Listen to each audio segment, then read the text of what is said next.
Hola, ¿qué tal? Buenos días, bienvenidos a nuestra cápsula de inicio de la semana en la tendencia de los mercados. Finalmente, después de 3 semanas consecutivas de alza en los índices de Estados Unidos, la semana pasada tuvimos un movimiento negativo en todos los índices en Estados Unidos, sobre todo en el Nasdaq, que cayó casi 3%. Recuerden que el Nasdaq había sido el índice que más adelantado había estado en todo el movimiento alcista. En esta ocasión fue el índice que más retrocedió.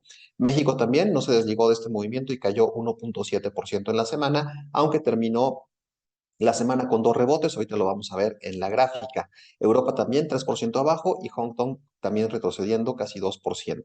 En general, los commodities con un movimiento negativo, con excepción del petróleo, que el petróleo subió por sexta semana consecutiva, llegando ya a niveles por arriba de los $80 por barril de petróleo, cuando hace 6 semanas estábamos más o menos en $65 por barril. En cuanto a sectores, pues el único, obviamente con este movimiento del petróleo, el único sector que subió en la semana fue el sector de energía, 1.2%, y el resto de los sectores retrocedieron durante la semana. Aquí destaca primero utilities, fue el sector con el peor rendimiento, casi 5% abajo, seguido de tecnología. Teníamos un buen rato que tecnología no tenía una semana tan mala, cayendo casi 4%, seguido de telecomunicaciones. Consumo discrecional, que es el otro sector con growth stocks, fue negativo, aunque apenas el 0.7%, y esto por el alza tan fuerte que tuvimos en Amazon después del reporte trimestral.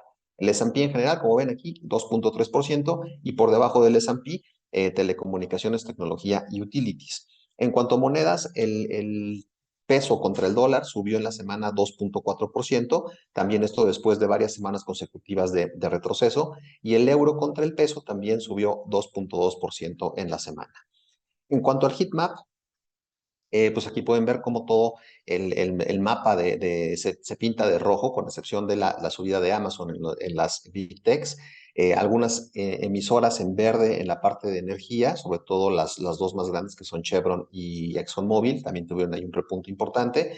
Algunas de healthcare, Amgen y Guild, también con una buena reacción al reporte trimestral.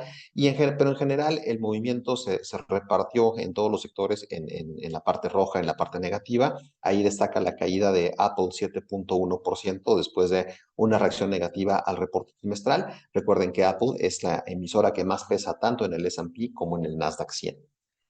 En cuanto a sectores, los únicos sectores que están por lo pronto cerca de marcar sobreventa son utilities, que llevan ahí varias semanas consecutivas de baja, y el otro es real estate, la parte de bienes raíces, también con un movimiento importante a la baja durante la semana. Son los únicos dos sectores que, a pesar de que no están todavía en sobreventa, son los que están más cerca de marcar esta condición. Si recuerdan, la semana pasada en esta gráfica teníamos casi pintado de rojo todos los sectores por la sobrecompra que estábamos viendo, y con el movimiento negativo que tuvimos durante la semana, pues alivió esa sobrecompra que teníamos en muchos de ellos, aunque están la gran mayoría apenas llegando a la mitad del canal entre sobrecompra y sobreventa. En cuanto a la rotación de sectores, pues sin duda el que más destacó, el sector que más destacó en la semana fue el de energía, XLE, ahí con un movimiento importante en el sector, en el cuadrante de leading, y hemos visto cómo ya XLF, que estuvo la semana pasada en leading, ya pasó al cuadrante de abajo, y los que están empezando a mejorar son comunicaciones y salud, aunque todavía apenas en la primera etapa de recuperación para estos sectores. En cuanto a nuestros índices de sentimiento, ya después de 5 semanas consecutivas de que el Fear and Greed Index estuvo operando en Extreme Greed, ya con el movimiento de la semana pasada pasa a la sección de Greed. Todavía está elevado, pero ya está empezando a aliviarse un poquito ese movimiento que hayamos tenido de tantas semanas consecutivas en un extremo de lectura. El índice de volatilidad en el VIX se colocó por debajo, por arriba del promedio móvil de 50 días. Teníamos un rato que no podía consolidar un movimiento por arriba del promedio de 50. Y aquí lo importante es que ya rebasó el máximo anterior. Parece que estamos empezando a ver un cambio de tendencia en el índice VIX. Ahí sería importante que rompiera los 17 puntos para tener una señal de continuidad en el rebote. Las posiciones cortas de los hedge funds están disminuyendo nuevamente.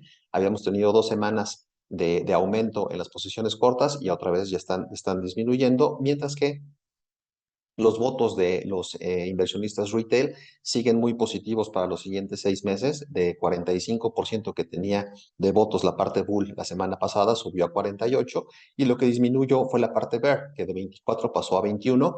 Siguen optimistas los retail investors en el corto plazo.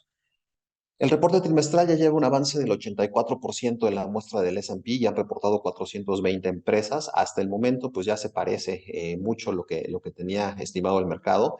Hasta el momento está creciendo 0,1% las ventas año contra año, cuando el estimado era de 0,7, aquí está ligeramente por debajo de lo que tenía estimado el mercado. Y las utilidades están retrocediendo 6%, cuando el estimado era que hubiera un retroceso del 5%. ¿Cómo están reportando hasta el momento los sectores? En cuanto a sorpresas de ventas, los tres sectores que están reportando más por arriba de estimados son salud, consumo discrecional y tecnología. En la parte de utilidad son telecomunicaciones, consumo básico y salud. Esto es con respecto a lo que tenían estimado los analistas. Y en cuanto a crecimientos año contra año, los mejores reportes en venta han sido de consumo básico, bienes raíces y financieras, mientras que los peores han sido energía, materiales y utilities. Recuerden que en energía todo el repunte que hemos tenido del petróleo ha sido en julio. Entonces, aquí en junio pues está reflejando un precio del petróleo menor, por eso hemos tenido ese retroceso en la parte de ventas. En utilidad, los mejores reportes han sido de bienes raíces, consumo básico y telecomunicaciones, y los peores nuevamente en utilities, materiales y energía.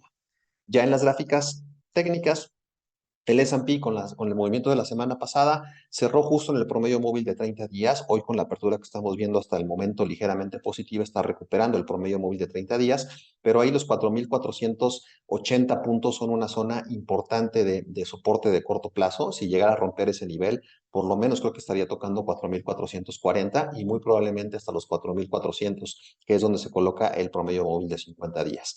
Para mejorar la perspectiva de corto plazo, el primer piso que tendría que recuperar es el promedio móvil de 10 días, que está en 4,546. El viernes se llegó a acercar a este promedio móvil de 10 días, pero ahí empezó un sell-off más o menos a mediodía, que se mantuvo durante el resto de la jornada y que colocó al S&P en el mínimo de la semana. Para el caso del IPC, les comentaba, tuvimos allí con 3 jornadas muy negativas. Una vez que tocó los 52,200, 55,200 puntos el IPC, tuvimos ahí un regreso muy fuerte y muy rápido hacia los 53,000, y ahí empezó a tener algo de reacción que prevaleció sobre todo el viernes, ¿no? Una vela muy positiva el viernes, nos regresa a la zona de promedios móviles de 10, 30 y 50 días para poder considerar en el caso del IPC un movimiento nuevamente hacia los 54,500 o 55,000 puntos. Lo primero que tendría que hacer es romper los 54,150 y volverse a colocar por arriba de los promedios móviles de corto plazo. El bono de 10 años tocó 4,20 en el máximo de la semana pasada. De ahí vino un retroceso importante en la última vela del viernes. Ahí tenemos que tener un piso muy fuerte en el 4%. Si llegara a romper el 4%, que pudiera tener por lo menos un regreso a los 4,87, perdón, 3,87 o 3,82. Es muy importante ahí lo que haga en el 4% el bono de 10 años. En México, el M-Bono, también de 10 años, cerró la semana por arriba del promedio móvil de 200 días. Esto no lo había hecho desde marzo. Ahí mantiene este movimiento alcista. Ahí cualquier regreso por debajo de 8,95, 8,96 volvería a presionar de corto plazo. Hasta ahorita la tendencia se mantiene alcista.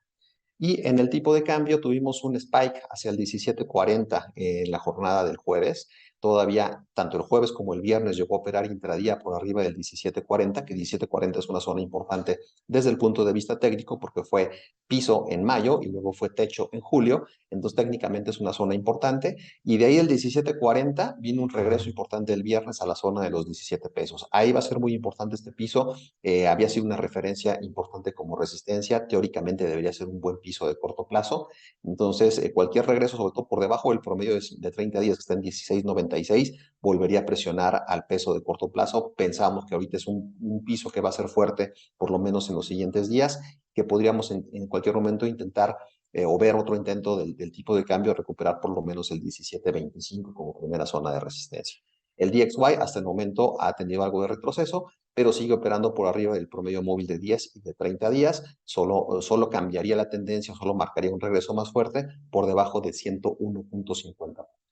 Muchas gracias y nos escuchamos la siguiente semana. Hasta luego.